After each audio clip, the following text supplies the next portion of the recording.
When the forecast calls for snow everyday _im_ preaching summary, the guardian of the forest steps in to save Dipper from a set of bullies that seem to plague his life on a daily basis. Notes: Happy Turkey Day, see the end of the work for more notes.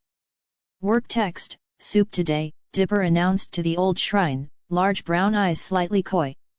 He always felt like he was being watched when he visited the stone structure. As if the beast of the forest was just beyond the tree-line, licking its lips and ready to pounce on him if so much as stepped into the thick, swaying pines. He set the warm, metal pot down on the pedestal, clapping his hands together in mock prayer. I hope you enjoy. At first, Dipper had only visited the shrine once or twice a month, never bringing an offering with him. Simply sitting at the base of it, leaning his back against the hard rock. But over time, fueled by the old legends of the beast, he had begun to bring bits of food and literature. Laying the items upon the small altar, he'd mutter smaller prayers and hopes to the stone dragon that stared at him. Eventually he had found his voice, speaking openly about silly things that had happened at school. About Mabel and his great-uncles. The bullies that had stalked him like hungry sharks, cuffing him when he least expected it and tripping him over outstretched feet. Today was bad, Dipper told the old statue, hopping onto the altar. The stone was never too hard beneath him. Even on the coldest winter days, it never chilled him or left him aching like normal stone would. He swung his legs up, careful not to tip over the small pot at the end. I bet you figured that by the black eye, huh? He asked, gesturing at his face. Joe and Richard got at me again, elbowed me right in the face. He rubbed at the sensitive flesh, wincing at the pain. It had looked awful. His sister had knocked the bullies' heads together in a flash of rage. They'd gone down like sinking ships, bested by the power of the mighty kraken known as Mabel Pines. Hands curled tightly into fists, she'd stood up to the teachers like they were wisps of smoke at 18. She could easily be tried as an adult for battery, but she didn't seem to care if the sneer on her face had been anything to go by. Dipper had slipped away as soon as he could, avoiding the teacher's questions at the bruised purple and black that mottled his normally pale skin. He had darted home and heated the soup, grateful that his great-uncles were both encompassed by their work in the store. Pines. A voice called into the forest. Dipper's face snapped up, color draining to paint the twins' face the same shade as bleached bone. Where you hiding it, you little freak? Joe called through the forest. There was a sharp crack of a stick breaking under the heavy weight of a boot. Probably hanging out at that freaky old shrine, worshipping Satan, Richard put in, voice carrying across the small clearing. Bet he masturbates out here when he thinks he's alone. Joe and Richard snickered at the idea. Dipper rolled his eyes, slipping off of the altar and sliding behind it. In a quick thought, he reached up and grabbed the soup, bringing it to sit beside him. Old shrine, no pine, Joe grunted, kicking at the leaves. They crunched and smacked together. Normally Dipper loved the noise, but now it only caused his heart to begin pounding a little faster, sweat building underneath his jacket. Man, this thing is ugly. Wonder what he sees in this thing. The footsteps were growing closer and Dipper instinctively slid down, gritting his teeth together as he tried not to whimper. He's at home if he isn't here, crying like a little baby to those great-uncles of his. Richard snorted.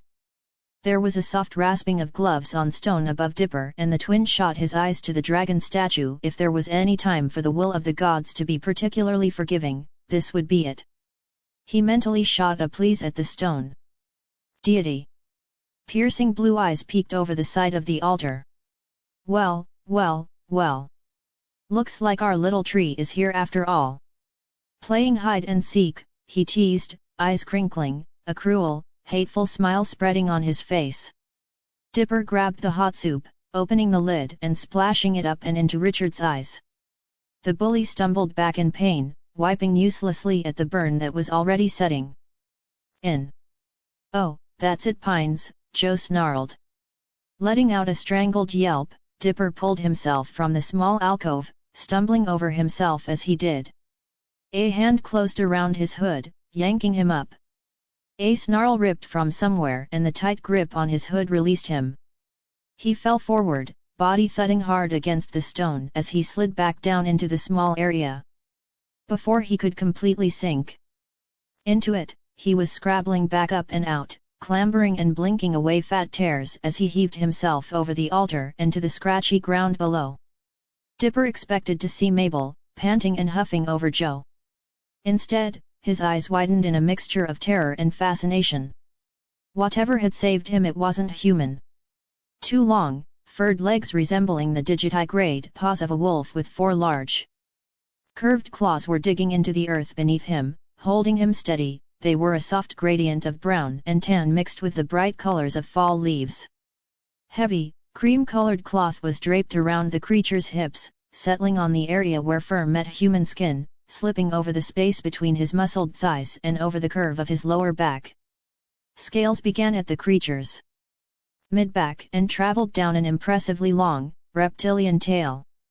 The creature's hands were tipped with pointed, deadly claws that looked to be made to rip animal or man asunder. Combined with the wide shoulders and thick coiling muscle, it took Dipper's breath away. As if sensing his attention, his savior turned its head. A long face, nearly human with scales playing at the ends of a strong jaw. There was something almost eerily beautiful about it that made Dipper's chest tighten. Heavy antlers were set atop his head, covered in tiny bits of moss that caught the sun with flashes of bright green. He nonchalantly kicked Richard in the side, sending the teen sprawling across the clearing and straight into a tree on the other side. "Are you all right?" The voice was husky and made something hot stir in Dipper's belly. One of the creature's eyes seemed to be fogged over with a cataract, possibly from some sort of wound, judging by the ugly scar that stretched the skin around it. The other shone a bright, concerned blue. It took every ounce of Dipper's strength not to reply with, "Now that you're here, I am." Even if it was true, Dipper was sure that the creature wouldn't approve of anything more than a simple nod. Heavy footsteps shuffled through the leaves as it approached him. Dipper blinked dumbly. "Hi," he managed. With a low groan of heavy bones meeting one another, the creature lowered itself. A scaled hand ghosted down Dipper's jaw, thumb brushing the bruised eye. A flash of rage broke through the concerned blue. "I should gut the little pigs," the creature snarled. "I have a really weak stomach," Dipper protested immediately. The thumb was so warm and soothing against his flesh, he really didn't want the creature to flee. He cocked his head to the side. "I mean, as much as I hate them, I don't want to see guts, and you know. Giblets strewn everywhere." His words were too fast now. "My name's Dipper," he finished, swallowing a giant gulp of air. "I know who you are," the creature replied. "You often bring offerings to the shrine. I am the guardian of it." He shifted his weight onto his knees, leaning forward, nose twitching curiously. "It is a shame you had to waste the soup blinding that disgusting excuse of a meat sack. I would have enjoyed it immensely." He laid his hand gently on Dipper's hip, pressing against the soft skin underneath his coat. "My name is Bill." The twin couldn't help but snort, temporarily distracted from the way his skin burned underneath the newly placed hand, even through the layers of cloth. "Bill?" Dipper questioned, unable to keep from grinning. "Your name is Dipper," Bill told him, raising a single, golden eyebrow. "My name is relatively normal in comparison. But, you're... well, if you're the guardian of it, I expected something like... oh, I don't know. Sheogorath." He said the name with a big, booming fashion. As much as his voice could, anyway. Nothing quite as self-entitled. "You would have quite the time pronouncing it if it were?" Bill asked. His eyes were wandering now, focusing on the bit of pale skin that peeked out from Dipper's collar. "I have watched you for some time. I have never had reason to step in until now." "Oh, yeah. Thank you for that," Dipper told him gratefully. The warmth of the guardian was intoxicating. It seeped into him, even though the creature was only touching him with a single, curled hand lingering on his hip. "I could have been in for some serious trouble. I would never let them hurt you. I do not see pilgrims here often, and certainly not to honor Our Lady. He tilted his head to the statue. She is pleased that you visit so often. Well, she's welcome. Dipper wriggled slightly, and the hand on his side slid off to brace itself against the ground. I know that not a lot of people come out here, and when I heard the legends of a beast of the forest guarding the altar of a nature goddess, well, I couldn't stay away. He sat up a bit, slightly unnerved when Bill didn't move. I would never have thought that you actually existed, though. I mean, I thought that you existed, I just didn't think that you'd ever reveal yourself to me. I mean, I'm nothing special. He was rambling again. Sorry. Normally stuff like this happens to really important protagonists, meant for some kind of special mission. There's nothing to apologize for. Bill's chest was near flush with Dipper's jacket now. You are very small, he observed. Compared to you, 85.5% of the general public is small, the human told the creature, laughing nervously. Any disquiet in his stomach stilled, however, as Bill leaned forward, pressing their foreheads together. The warmth was almost too much, with him this close. Dipper mentally kicked himself. He couldn't be so damn attracted something inhuman like this. It was wrong. You are exceptionally so, Bill disagreed. You are very small, and very beautiful. Like a daisy poking itself up from the cold white of winter. The creature's mouth screwed up. No, that is not quite right, he sat back, staring down at Dipper. No, you are much prettier than a simple flower. Yet you are too fragile to be the sunset. The human almost laughed again. Bill was so awkward, it was adorable. His ears were wiggling, pointed tips seeming to be tickled by his windswept hair. I appreciate the compliment, Dipper teased, drawing his legs up to adopt a sitting position.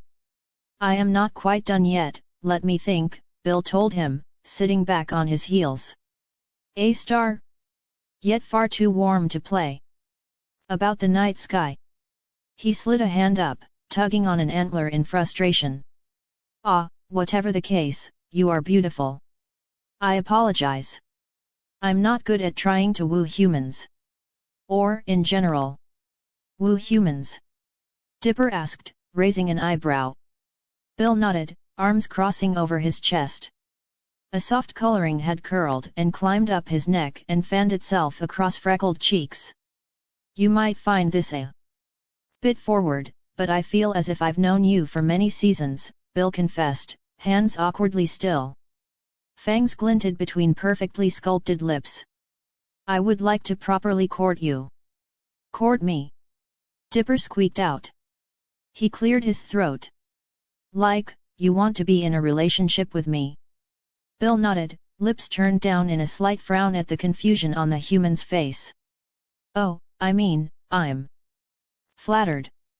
I mean, 'cause you're, he swallowed. Yes. I'm quite the sight. Bill's thick fingers brushed down his thighs. Now that he had gotten close, Dipper could see tufts of white poking out from the colorful fur. Eye flicking up, his grin returned, though it had lost its mischievous glint. It was softer now, a bit shy. His toes stretched and curled underneath him. I have been intending to approach you. I've seen you speak with the other forest creatures. You are never afraid or intimidated by them, after all. I've never seen an opening until now. Well, I mean, I'd be. Wow. Dipper stuttered as he shook his head, mind lighting up with question atop question that he wanted to ask. Bill's hands slipped down over his own thighs, one ducking beneath the thick fabric end. Fiddling around. I've a courting present for you, Bill told him, pulling out a leather-wrapped item. A thin, blue cloth was tied in an intricate pattern around the leather, bright against the dark brown. It's not much, but I hope you will accept it, and myself. This is a little fast, Dipper mumbled, gently taking the gift. I've waited long enough, Bill admonished, his voice was tinged with sadness as he spoke. If I wait any longer, you might leave for good. And if you leave then I'll never get my chance. Dipper carefully thought over the idea. He had a semester and then an entire summer ahead of him. Romance options in the falls were slim. Looking up at the almost blank expression on the creature's face, he slipped his fingers into the neat bow on top. Dipper briefly wondered if there was shame in deciding to date someone based on looks. His mind screamed yes, a million, billion times yes, of course Dipper. But a soft voice reasoned. You can always get to know him. The leather unfolded and the human's eyebrows furrowed together. Bill noticed his confusion, and took the opportunity to slip his large hands beneath Dipper's.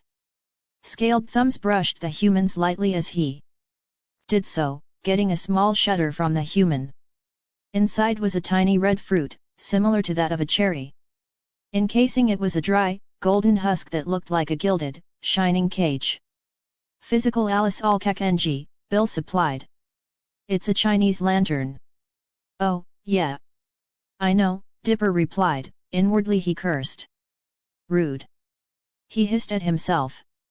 I'm sorry, I didn't mean in that way. Bill snorted, shifting a bit closer to the human.